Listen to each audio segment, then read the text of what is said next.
Alors dans cette vidéo, on va corriger une adaptation du sujet de TES Centre étranger juin 2019. Adaptation puisque j'ai modifié quelques questions pour le mettre au goût du programme de terminale. Donc dans le repère, vous avez une partie A. Dans le repère ci-dessous, on note CF, la courbe représentative d'une fonction f définie sur un intervalle moins l'infini 2. Donc dans le sujet de base, c'était sur moins 10, 2. Voilà. Donc j'ai rajouté moins l'infini pour avoir un petit calcul des limites et s'adapter un peu plus au programme de terminale. On a placé les points A, B et C de telle manière. On dispose des renseignements suivants. Le point B appartient à la courbe CF. La droite AC est tangente en A à la courbe C. Et la tangente à la courbe CF au point d'abscisse 1 est horizontale. Donc, répondre aux questions suivantes par lecture graphique. Donc, dans la question 0, on vous dit émettre une conjecture sur la limite de f en moins l'infini. Donc, en observant la courbe, on a la sensation que lorsque les x tendent vers moins l'infini, eh bien la courbe ici se rapproche de l'axe des abscisses, et donc que la limite de f de x quand x tend vers moins l'infini serait égale à 0. En effet, les images s'approcheraient de 0 quand les x tendraient vers moins l'infini. Donc première réponse.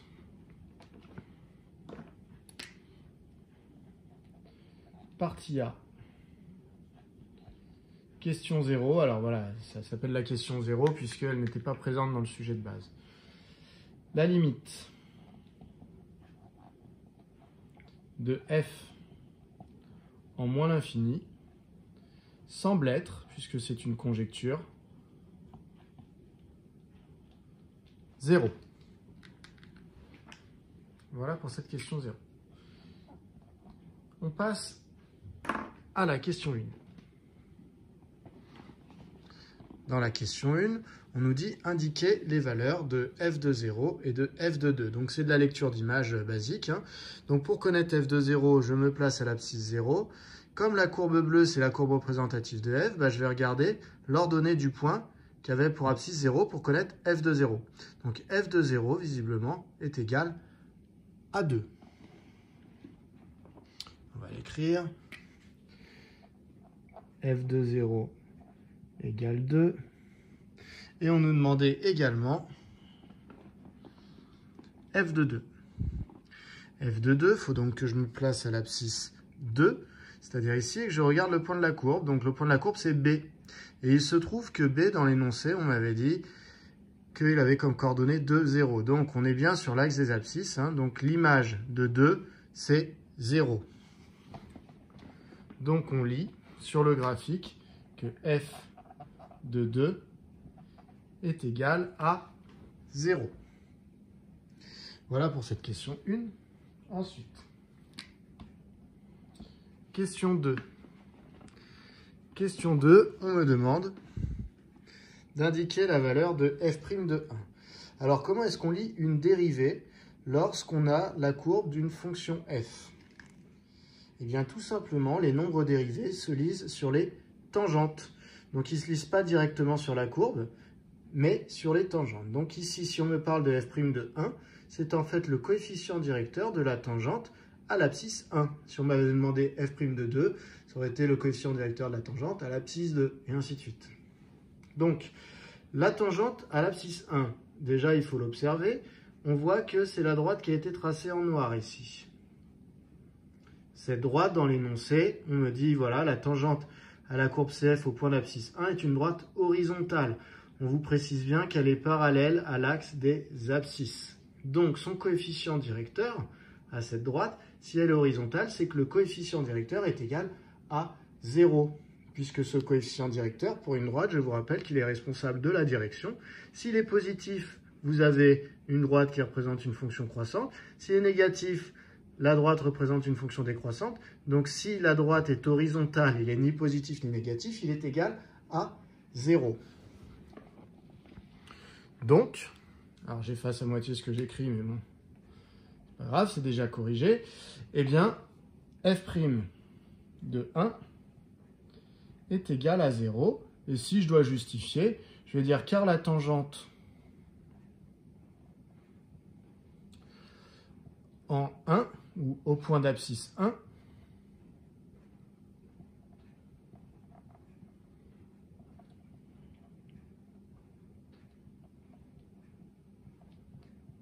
Est horizontale. Donc, coefficient directeur égal à 0. On continue.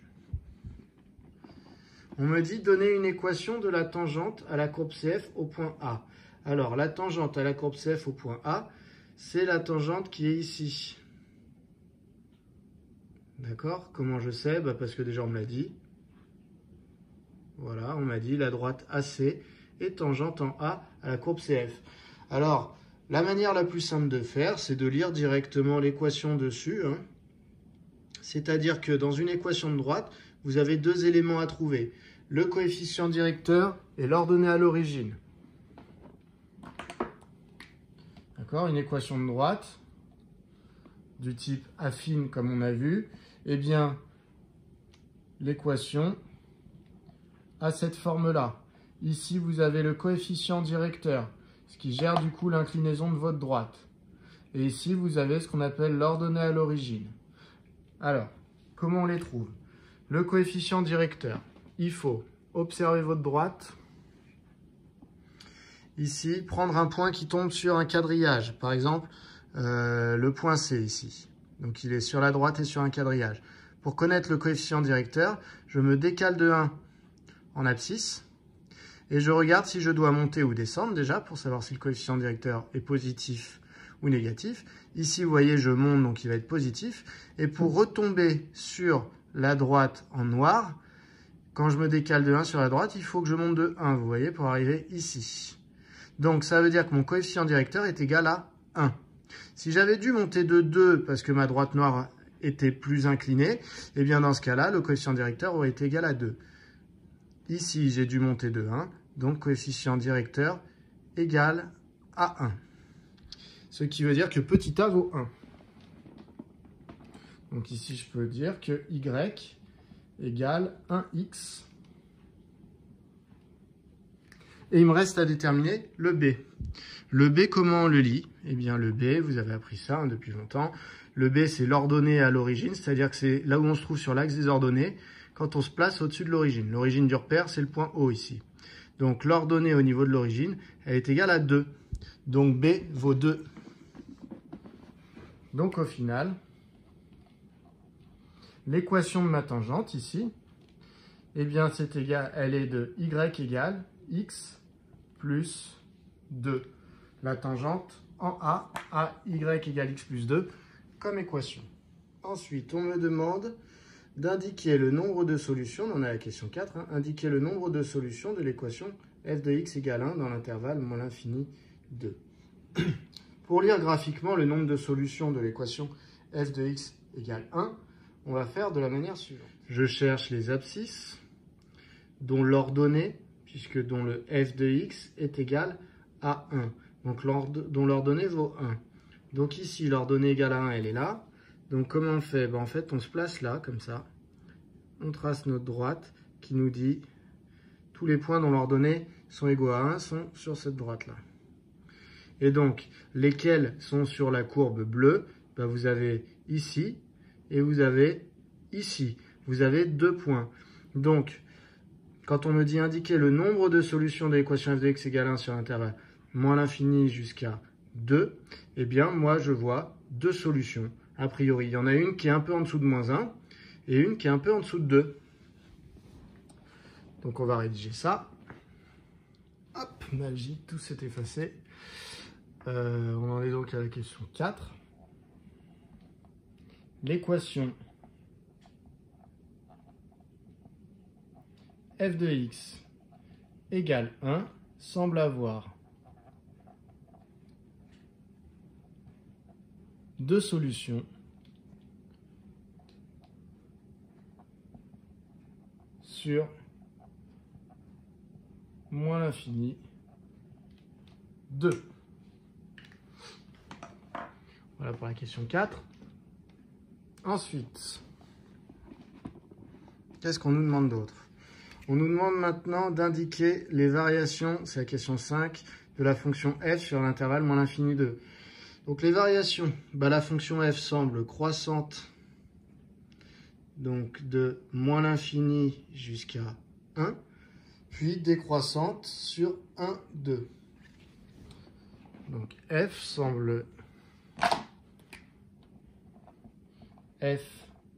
semble croissante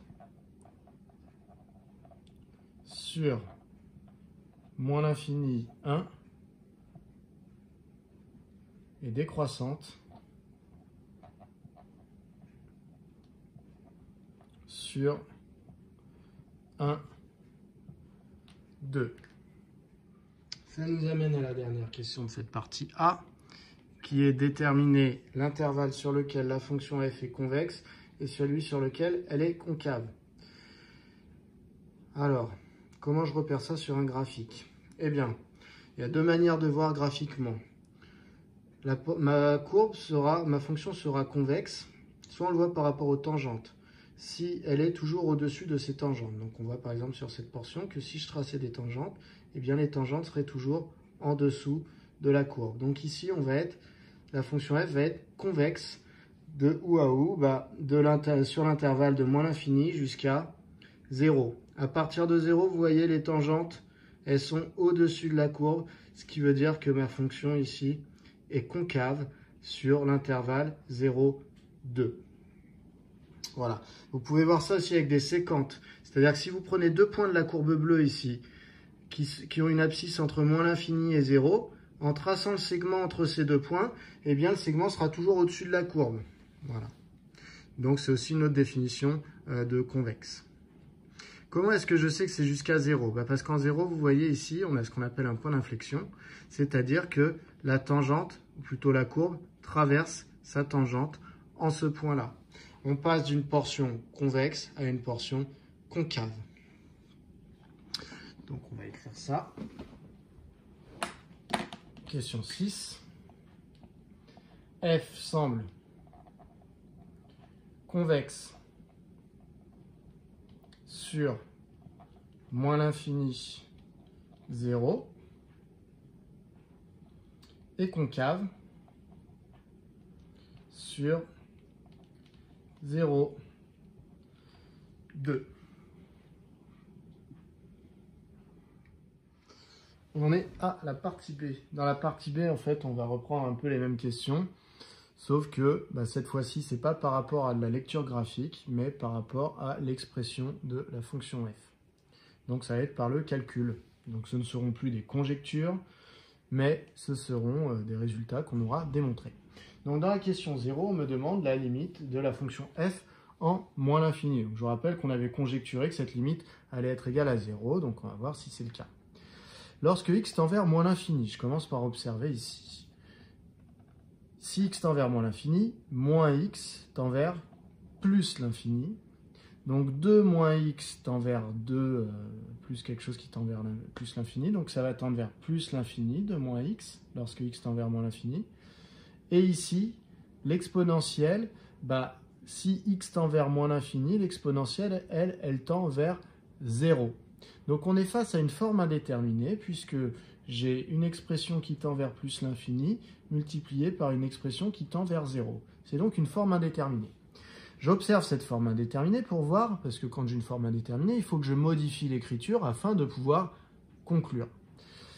Ici, l'expression qui est là, j'observe que la forme indéterminée est due à un polynôme confronté ici à une exponentielle.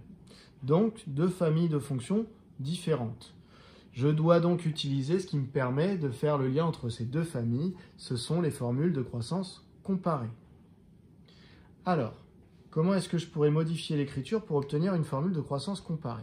Eh bien, les formules de croissance comparée que vous avez dans votre cours, vous avez la limite quand x tend vers plus l'infini de e de x sur x, forme indéterminée car plus l'infini sur plus l'infini, et on sait que c'est la croissance de l'exponentielle qui l'emporte.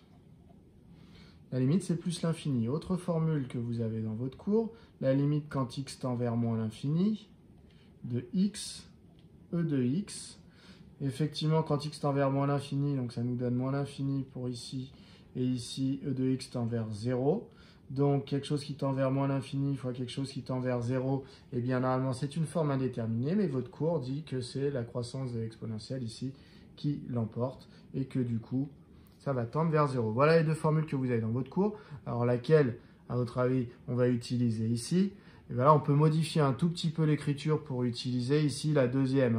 Quand x tend vers moins l'infini, x de x, vous voyez que là, on l'a quasiment. Il suffit tout simplement que je développe, donc que je fasse 2 exponentielles de x moins x exponentielle de x. Dans ce cas-là, je peux régler ici cette partie-là grâce à ma formule de croissance comparée en disant que quand x tend vers moins l'infini, eh bien cela va tendre vers 0. Ici, e de x tend également vers 0 en moins l'infini. Donc finalement, tout tend vers 0 et ma fonction f tend bien vers 0 comme je l'avais conjecturé. Donc je vais répéter ça. Je vais dire par croissance comparée.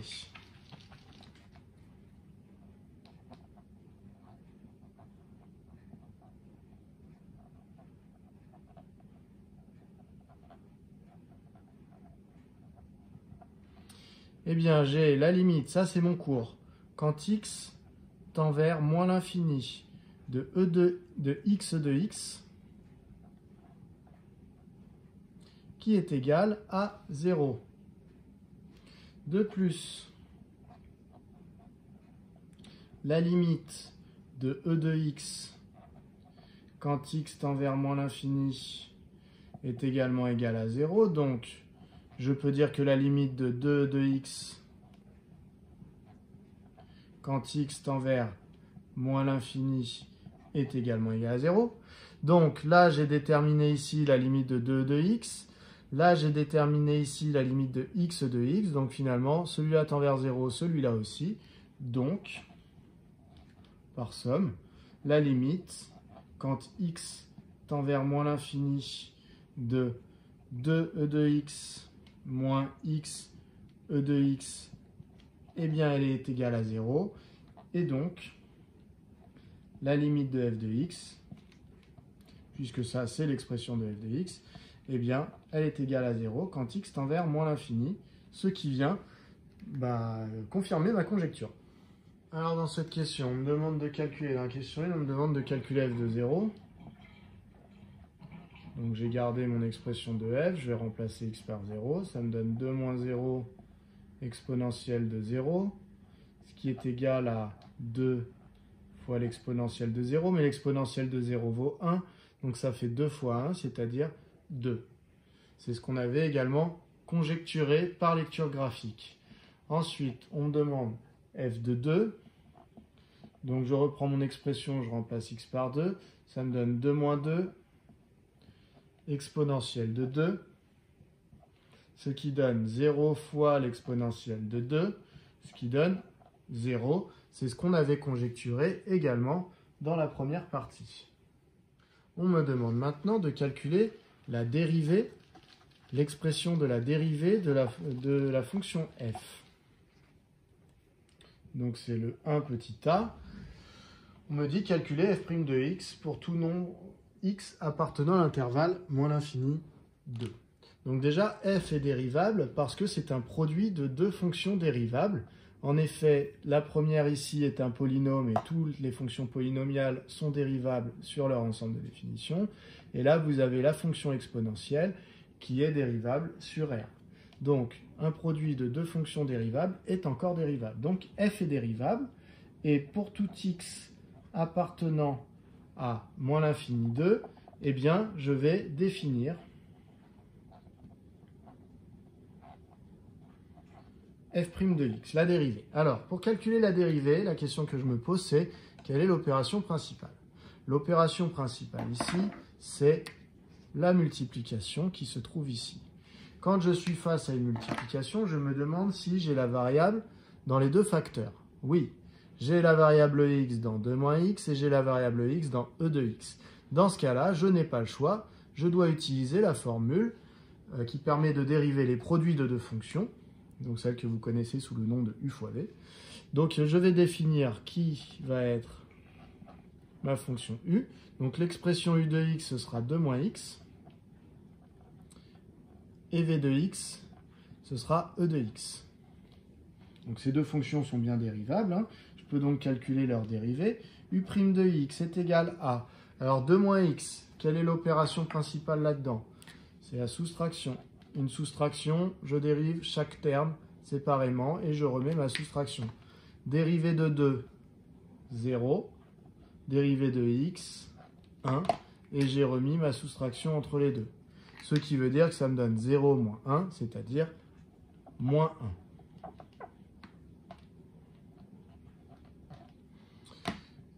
Et v' de x est égal à la dérivée de 2x. La dérivée de 2x, c'est e de x lui-même. Je peux donc appliquer ma formule. Petit rappel, la dérivée de la fonction u fois v, c'est u'v plus uv'. À connaître par cœur depuis la première, celle-là. Donc, je vais appliquer cela à ma fonction f.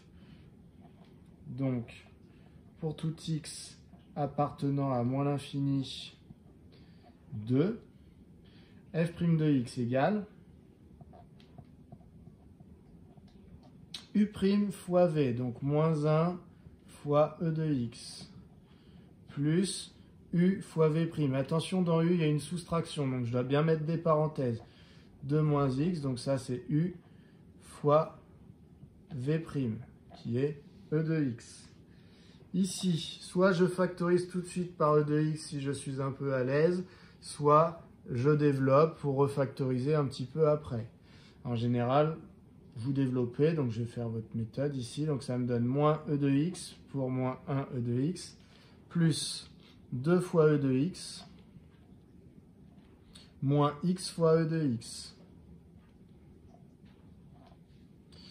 Donc, moins e de x plus 2e de x, ça fait plus que e de x, moins x de x. Là, je me rends compte que j'ai une soustraction. En commun dans les deux termes, j'ai e de x, donc je peux factoriser. Ça me donne, il me reste e de x ici, je l'avais une fois, et ici, je l'avais moins x fois. Donc, e de x, je l'ai 1 moins x fois. Voilà pour l'expression de la dérivée. On me demandait d'en déduire f' de 1, puisque je vous rappelle que f' de 1, on avait conjecturé que c'était égal à 0. Alors, ça c'est la question petit b. Donc, je vais la traiter ici, même si j'ai plus beaucoup de place, parce que ça va être assez rapide. F' de 1, je reprends donc l'expression de f' et je remplace x par 1. L'expression de f' est ici, je remplace les x par 1. Ça me donne 1 moins 1 fois e puissance 1. Alors, je vais écrire un petit peu plus bas. Je vais décaler le tableau. Hop. Donc, je reprends. F' de 1 est égal à 1 moins 1 fois e de 1. 1 moins 1 me donne 0, donc ça fait 0 fois e puissance 1 qui peut aussi se noter e, ce qui est égal à 0. On a donc bien vérifié dans la question petit b que la conjecture qui disait que f' de 1 était égal à 0 est bien vraie. Dans la question 2, maintenant, on me demande de déterminer une équation de la tangente à la courbe représentative de f au point d'abscisse 0. Donc, une équation de la tangente à la courbe représentative de f, que je vais noter CF, au point d'abscisse 0 est. Donc je vous rappelle que nous, ce qu'on avait conjecturé, c'était que l'équation, c'était y égale x plus 2. Voilà. On va voir si nos formules de cours nous amènent à ça. Alors, déjà, on rappelle la formule de l'équation d'une tangente. Donc cette formule, c'est y égale f' de... Alors, ça dépend. Ici, de là où on regarde la tangente. Ici, c'est au point d'abscisse 0. Donc, c'est f' de 0 fois x moins là où on regarde la tangente. Donc, et encore une fois pour moi, 0 plus f de là où on regarde la tangente. Donc, 0. Dans votre cours de première, ici, vous avez des a. Y égale f' de a fois x moins a plus f de a. Et dans votre cours, on vous dit que le petit a, c'est l'abscisse où on regarde la tangente. Voilà, donc il faudrait que je sache ce que vaut f' de 0 et ce que vaut f de 0. En tous les cas, j'ai un début d'équation ici. Ça, c'est équivalent à f' de 0 fois x moins 0, c'est x, plus f de 0. Or, je peux les calculer, f' de 0. Il faut que je reprenne f' de x. f' de x, je vous rappelle, c'est ce qu'on a calculé dans la question 1a. Et c'était l'expression, c'était 1 moins x fois e de x. Donc si je veux f' de 0, ça me donne 1 moins 0 fois e de 0. J'ai remplacé les x par des 0. Ce qui est égal à 1 moins 0, ça fait 1, fois e de 0 qui vaut 1 aussi. Donc 1 fois 1, ça me donne 1. Et je vais calculer, donc ça veut dire qu'ici, ça, je vais pouvoir le remplacer par 1. Ce que j'avais lu sur mon graphique au passage. Et donc je vais pouvoir calculer f de 0. f de 0, qu'est-ce qu'il vaut? Il faut que je regarde cette fois-ci f de x. f de x, je vous rappelle que c'était 2 moins x fois e de x. Donc vous pouvez remplacer x par 0. Ou alors, vous pouvez vous rappeler que ça, on l'a déjà fait, le calcul de f de 0, on l'a déjà fait au début de la question 1. Bon, je peux le refaire rapidement. Ça donne 2 moins 0 fois e de 0, ce qui fait 2 fois 1, puisque l'exponentielle de 0 vaut 1, ce qui fait 2. Donc, je remplace f' de 0. Ça, là, j'avais que f' de 0 était égal à 1. Donc, je remplace ça par 1. Et ici, f de 0, par quoi je le remplace? J'ai vu que f de 0, ça valait 2. Donc, je remplace par 2. Donc, mon équation, ça va être y égale f' de 0 qui vaut 1 fois x plus f de 0 qui vaut 2.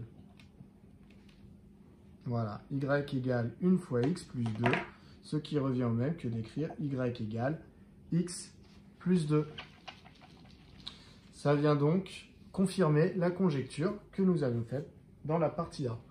On arrive à la question 3a dans laquelle on me demande de dresser le tableau de variation de f sur moins l'infini 2. Donc je me suis renoté la dérivée, puisque je sais que les variations de ma fonction f, je les trouvées grâce au signe de la dérivée. Alors, comment est-ce que j'étudie le signe d'une expression?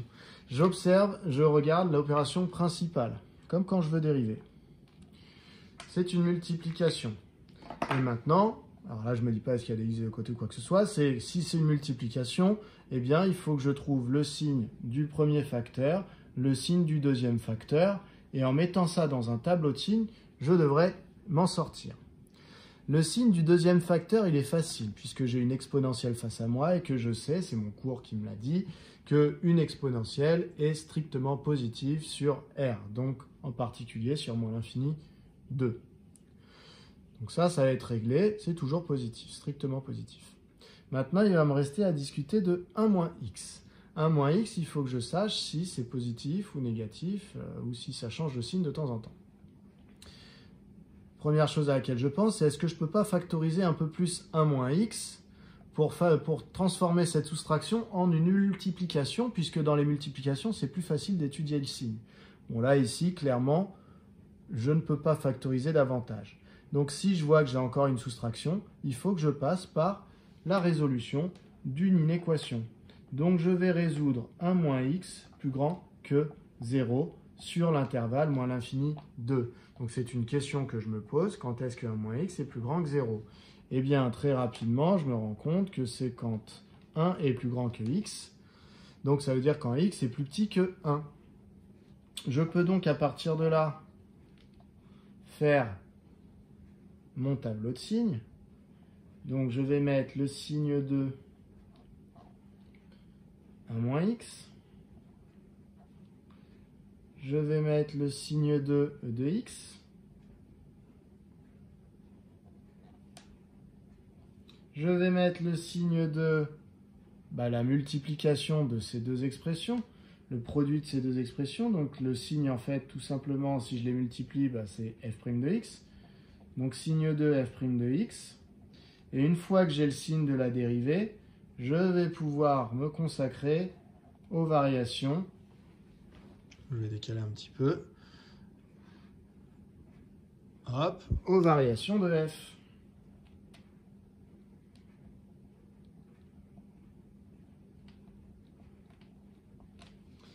Mon intervalle, ça va de moins l'infini à 2. Le signe de 1 moins x, j'ai vu que 1 moins x, ça va être plus grand que 0, c'est-à-dire positif, lorsque x serait plus petit que 1. Donc je place 1 dans mon tableau. Quand x est plus petit que 1, donc en 1, ça vaut 0. Parce que si jamais je veux savoir quand est-ce que 1 moins x vaut 0, je résous 1 moins x égale 0. Et du coup, à la place ici de ce signe, je vais avoir un égal, ce qui veut dire qu'ici, j'aurai un égal. Donc, c'est quand x égale 1 que ça vaut 0. Alors, 1 moins x est positif lorsque x est plus petit que 1. Donc, positif quand x est en dessous de 1. Donc, c'est sur cet intervalle. Ensuite, 1 moins x, du coup, sera négatif ailleurs. Ensuite, e de x, on a dit, c'est toujours positif. Donc, pour le signe de f', entre moins l'infini et 1. 1 moins x est positif, donc ça c'est positif. Et e de x est également positif, donc ça c'est positif aussi. Donc je multiplie deux choses positives, mon résultat sera donc positif. En 1, qu'est-ce qui se passe? 1 moins x il vaut 0, donc ça vaut 0. Donc quand je multiplie 0 avec l'exponentielle, eh bien ça va me donner 0. Et enfin, quand x est entre 1 et 2, eh bien 1 moins x, ce facteur est négatif. E de x, ce facteur est positif, donc négatif fois positif, négatif. On a donc une fonction dont les variations vont être croissant, puis décroissant. Il va falloir que je trouve les valeurs à mettre ici. Alors ces valeurs, en réalité, on les connaît plus ou moins déjà. On en connaît quelques-unes. Ici, en moins l'infini, alors là, c'est pas une image. Moins l'infini n'étant pas un nombre réel. Ici, c'est pas une image, mais c'est la limite. La limite en moins l'infini de la fonction f, on a dit que c'était 0. On l'a prouvé à la question 0 de la partie B. Ensuite, on a aussi calculé f de 2 dans la partie 1. On avait vu que c'était également 0. Alors cette fois-ci, ici, c'est une image, c'est pas la limite. Donc là, c'est une limite, ici, c'est une image. Et il nous manque f de 1. Alors, f de 1, de mémoire, on ne l'a pas calculé, donc je vais le faire à côté. F de 1 égale. Donc, c'est pas avec ça, ça c'est f'. Donc, c'est pas celle-là, on ne se trompe pas. F de x, c'était 2 moins x. Donc, f de 1, ça va faire 2 moins 1. Exponentielle de x, donc exponentielle de 1. Ça me donne 2 moins 1, 1. Exponentielle de 1, c'est e.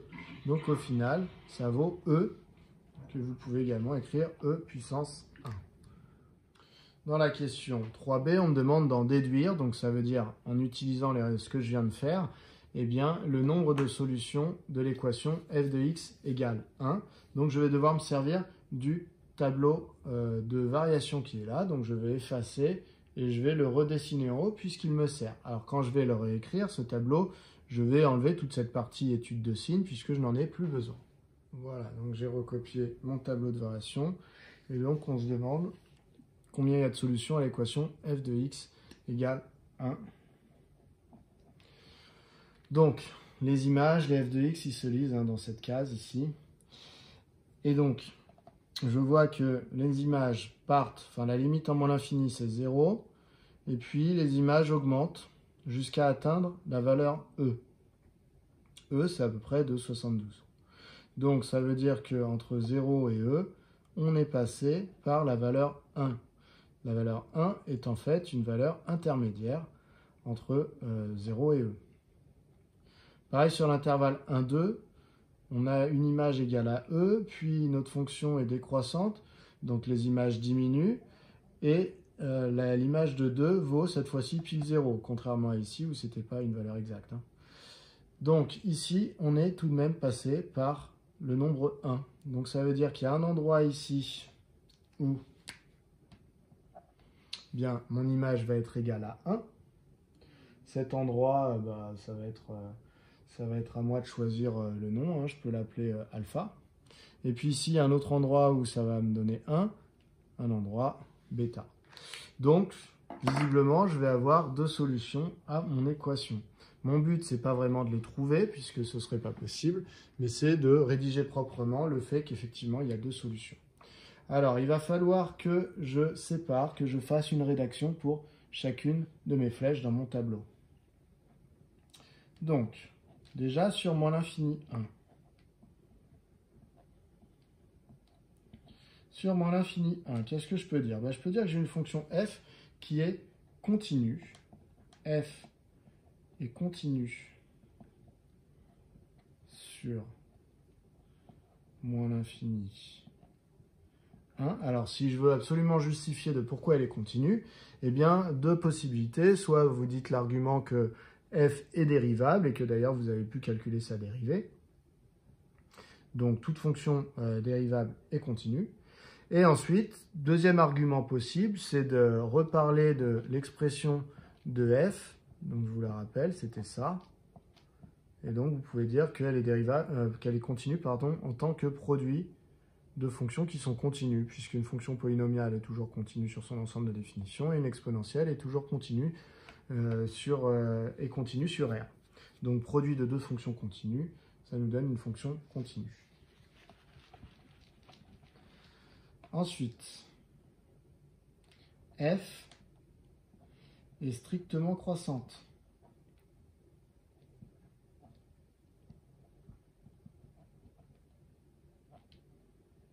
Sur moins l'infini 1. Et enfin, on va dire que la limite de f en moins l'infini, limite de f de x, quand x tend vers moins l'infini, c'est égal à 0.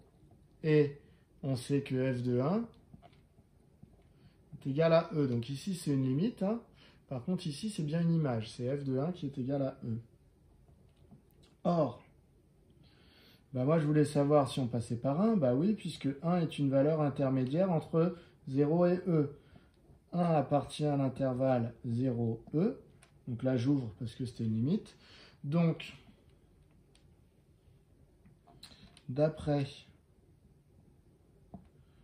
le corollaire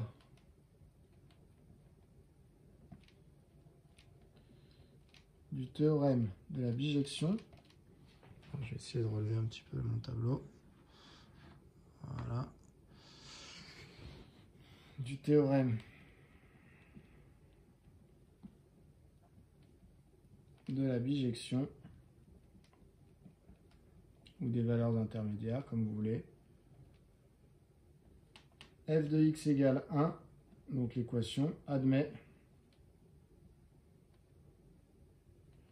une unique solution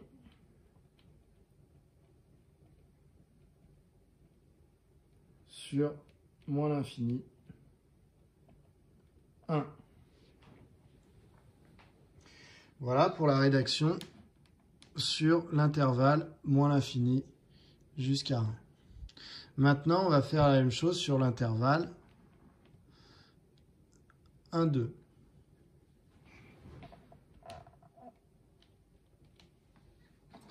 Alors, sur 1, 2.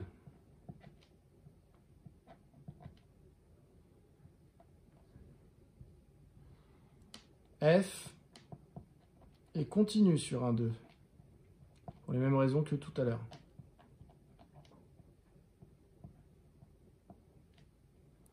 F, cette fois-ci, est strictement décroissante.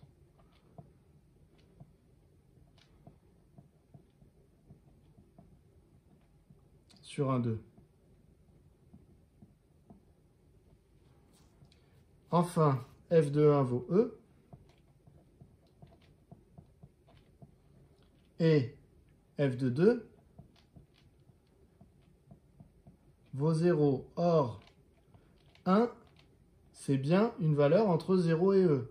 Donc 1 appartient à 0, E. Alors, il y en a qui seraient tentés de mettre E, 0, mais dans un intervalle, hein, on note le plus petit en premier. Hein, donc, c'est 0, E. Donc, d'après le théorème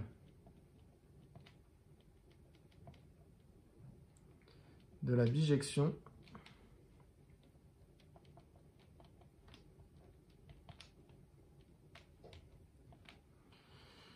l'équation f de x égale 1 admet une unique solution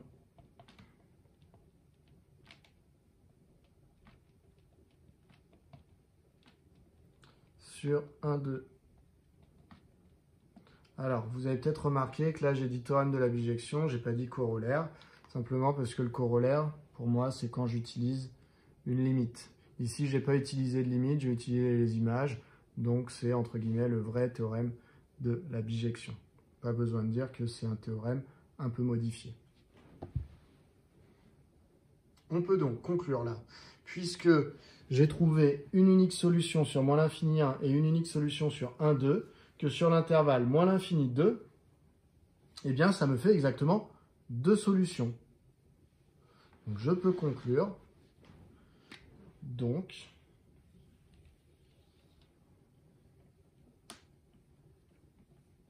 sur l'intervalle moins l'infini 2, f de x égale 1 admet exactement 2 solutions. Ce qui vient confirmer notre conjecture de la partie A. Alors maintenant, comme, eh bien vous voyez, je sais qu'il y a 2 solutions qui sont, je remets le tableau, alpha et bêta. On sait qu'elles existent maintenant.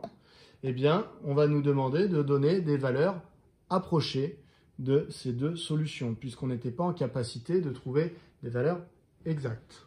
Je vais donc effacer tout ça, je vais garder mon tableau, et avec la calculatrice, je vais déterminer une valeur approchée de alpha et de bêta. C'est parti. Alors, pour trouver les valeurs approchées de alpha et de bêta, donc on nous les demandait au centième, donc je vais devoir aller voir au millième pour arrondir au centième.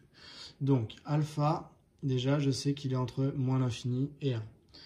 Alors, il est entre moins l'infini et 1, mais rien ne m'empêche de me souvenir de la conjecture que j'avais faite tout à l'heure.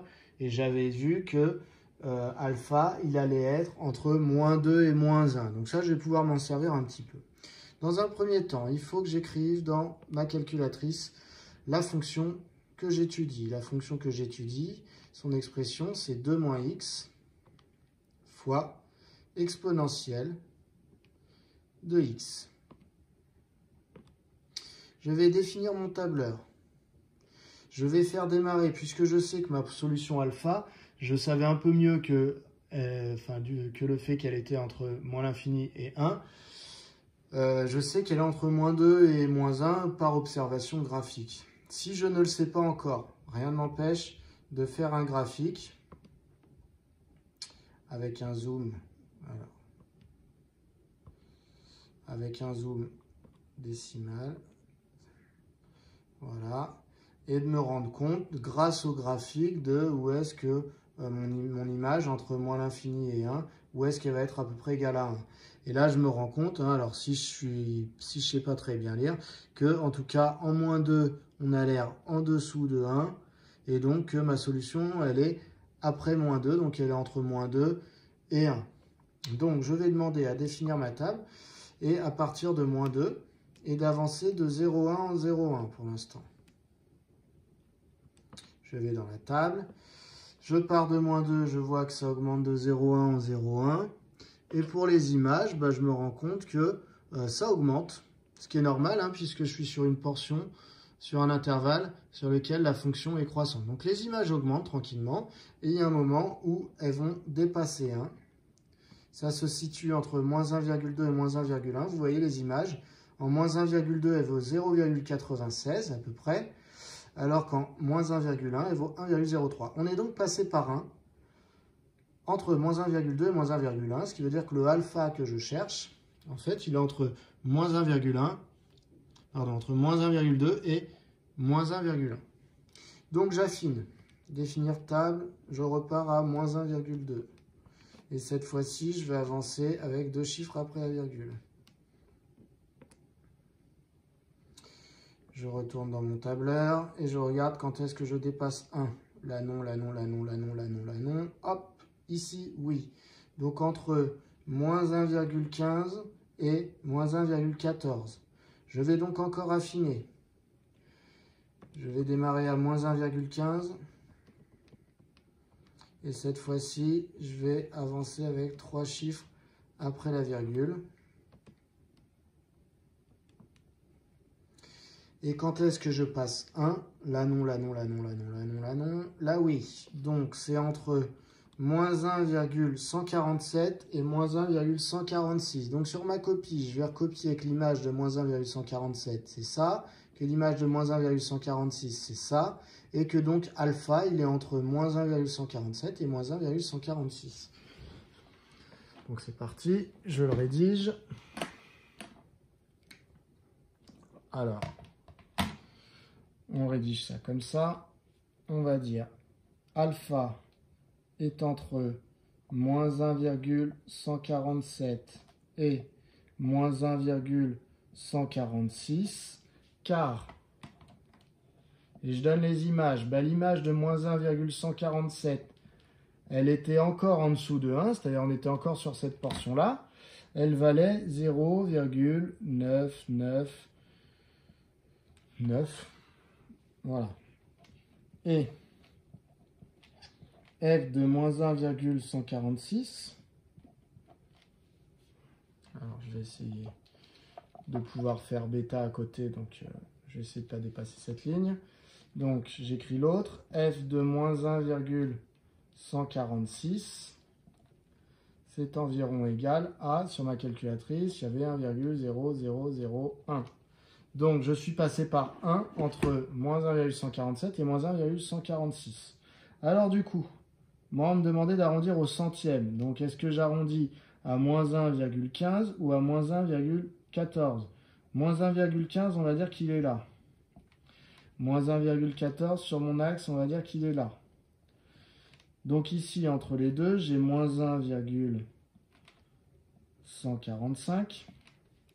Et moi, j'ai trouvé que mon alpha, il était entre moins 1,147 et moins 1,146. Donc, moins 1,147, c'est là. Moins 1,146, c'est là. Donc, mon alpha, il est ici. Donc, mon alpha, il est plus proche de moins 1,15 que de moins 1,14. Je l'arrondis donc à moins 1,15. Donc, alpha est environ égal à moins 1,15. J'ai bien arrondi au centième, puisque le centième, c'est 2 chiffres après la virgule. On va faire la même chose pour bêta.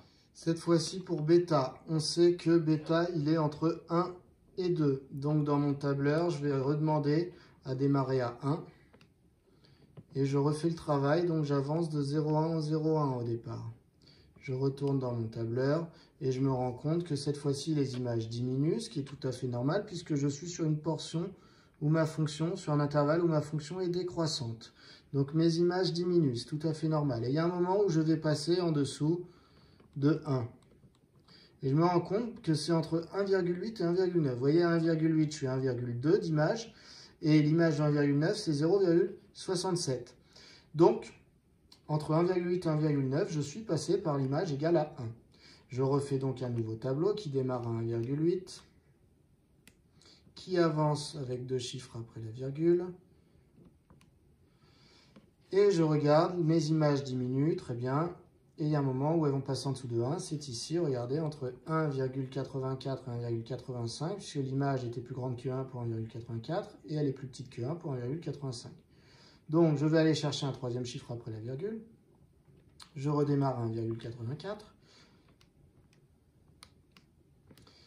Et j'avance avec 3 chiffres après la virgule. Pareil, ça diminue, très bien. Hop, on est passé en dessous de 1. Donc, le moment où on était pile égal à 1, il est entre 1,841 et 1,842. Comment je vais le justifier? En disant que l'image ici était plus grande que 1 et que l'image ici est plus petite que 1. Donc, bêta, il est entre 1,841 et 1,842. On rédige ça. Bêta est entre 1,841 et 1,842. Pourquoi? Car f de 1,841 est à peu près égal à 1,0022 et que f de 1,842 est environ égal à 0,997. Donc, ça veut dire quoi? Il y a 1,84 là, 1,85. Après, mon but, c'est d'arrondir. 1,845 au milieu. Nous, on sait qu'on est entre 1,841 et 1,842. Donc, on est entre là et là. On est donc plus près de 1,84. Ok, on regarde le troisième chiffre pour arrondir au deuxième. Donc, finalement, l'arrondi de bêta, c'est environ 1,84 arrondi au centième. Voilà pour cette question qu'il faut vraiment bien maîtriser. Enfin, on arrive à la question 4. Donc, dans la question 4, on nous dit un logiciel de calcul formel fournit le résultat suivant. Alors, les logiciels de calcul formel comme ça, on leur donne des instructions, l'utilisateur donne une instruction, il appuie sur la touche entrée et l'ordinateur compile. C'est-à-dire qu'il analyse ce qu'on vient de lui dire et il enregistre. Par exemple, ici, dans la ligne 1, l'utilisateur dit f de x vaut 2 moins x fois exponentielle de x. Donc en gros, il définit à l'ordinateur ce qu'il appelle f de x, cette fonction-là. Il appuie sur entrée, l'ordinateur valide. Pour l'ordinateur, désormais, f de x vaut ça. Ensuite, l'instruction donnée par l'utilisateur, c'est de simplifier la dérivée de la dérivée de f de x. Alors, la dérivée de la dérivée de f de x, ça n'est rien d'autre que f seconde. La dérivée seconde de f. Et comme il y a l'instruction simplifiée, c'est que l'ordinateur va faire les calculs de la dérivée seconde et après il va simplifier le résultat, c'est-à-dire qu'il va faire tous les calculs au maximum. Et donc la réponse c'est moins x e de x. Ce qui veut dire que ce que vous voyez affiché là, c'est ce qu'avait demandé l'utilisateur. Donc c'est l'expression simplifiée de la dérivée de f, c'est-à-dire de f seconde. Donc le logiciel de calcul formel, ici, il vous annonce en fait la dérivée seconde. Alors pourquoi on vous fait utiliser ça? Parce que déjà vous êtes censé savoir utiliser un logiciel, vous devez savoir interpréter les résultats. Et ensuite, vous avez déjà dérivé une fonction dans la question qui était là, qui ressemblait quand même énormément à celle que vous auriez dû dériver en redérivant pour trouver la dérivée seconde. Donc on ne va pas vous demander 15 fois les mêmes questions. Donc on vous l'avait demandé une fois, on a vérifié que vous saviez faire. Donc maintenant, en gros, on vous donne le résultat, on vérifie si vous savez interpréter le logiciel. Donc on vous dit utiliser le résultat du logiciel pour étudier la convexité de la fonction f sur l'intervalle moins l'infini 2. Pour étudier la convexité d'une fonction, on a besoin de trouver le signe de la dérivée seconde. Donc la dérivée seconde, on l'a sous les yeux. Alors on va dire d'après le logiciel.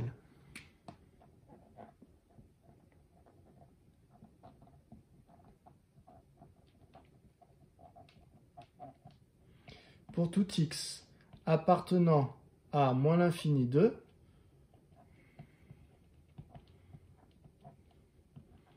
f de x, plutôt f seconde de x, égale. Le logiciel disait moins x, e de x. Donc, pour trouver la convexité de f, il faut que j'étudie le signe de f seconde. Si f seconde est positive, f est convexe. Si f de seconde est négative, f est concave. Pour étudier le signe d'une fonction, toujours pareil, j'observe l'opération principale. Ici, la multiplication. Dans ce cas-là, plutôt que d'étudier le signe global, je vais étudier séparément le signe du premier facteur et le signe du deuxième facteur. Le deuxième facteur, ça va être assez simple, c'est une exponentielle. Or, une exponentielle est toujours strictement positive. Le premier facteur, c'est moins x. Donc, c'est pas très compliqué. Si x est positif, moins x sera négatif. Mais si x était négatif, moins x sera positif. Donc, je vais faire mon tableau de signes. Sur moins l'infini 2. Signe 2. Alors, on a dit, on va mettre moins x. Ensuite, signe 2 de x. Et enfin, signe du produit des deux, c'est-à-dire de f seconde. Signe de f seconde de x. Alors, e de x, déjà, c'est réglé, on a dit toujours positif, pas de problème. Maintenant, moins x, on a dit, le nombre moins x, si x est positif, en lui mettant un moins devant, le résultat devient négatif. Donc, si x est positif, c'est-à-dire entre 0 et 2, en rajoutant le moins, ça me donne un résultat négatif. En 0, ça fait moins 0, donc ça vaut 0. Et quand x est en dessous de 0, c'est-à-dire négatif, moins x, du coup, le moins va faire que le résultat de moins x sera positif. Donc pour le signe de f seconde, j'ai plus par plus, plus. En 0, lui, il vaut 0, moins x. L'autre est positif, mais comme le premier valait 0, le résultat vaut 0 dans une multiplication. Et entre 0 et 2, moins x est négatif, exponentielle x est positif, donc